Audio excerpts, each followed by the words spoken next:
Okay guys, so morning ఏమో hot వాటర్తో నా డేని స్టార్ట్ చేశాను. ఈరోజు ఫుడ్ అంతా పీజీలోనే చేశాను. సో మార్నింగ్ ఏమో ఏం పెట్టారా అని కిందకి వెళ్ళి చూస్తే ఇలా ఆలు పరాటా చేశాను. ఇవేమో చాలా టేస్టీగా ఉన్నాయి. ఇంకా అందుకని చెప్పేసి 4 పెట్టుకుని తెచ్చేసుకున్నా. ఇంకా 2 తినేసరికి చాలా హెవీ. దీనికి కాంబినేషన్ గా ఏమో టమాటో చట్నీ అండ్ పెరుగు ఇచ్చారు. 2 కాంబినేషన్ చాలా బాగున్నాయి. స్పైసీగా ఉంది, అలాగే కొంచెం తీయగా అలా. ఇంకా తర్వాత ఏమో నోరంతా కారంగా అనిపించి డార్క్ చాక్లెట్ కొంచెం తిన్నా. ఇంకా పీజీలో లంచ్కి వచ్చేసరికి ఏదో పచ్చడి పెట్టారు. పచ్చడి పక్కన అయితే నేను చెక్కలు ఉంటాయి కదా, వాటిని రసంలోకి స్నాక్స్ కింద పెట్టుకున్న సైడ్.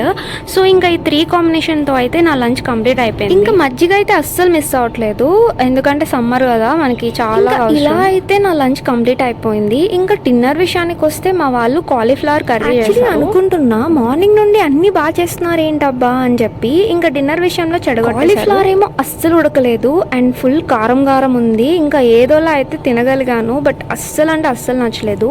ఇంతే ఈ వీడియో. నచ్చితే సబ్స్క్రైబ్ చేసుకోండి. బాయ్.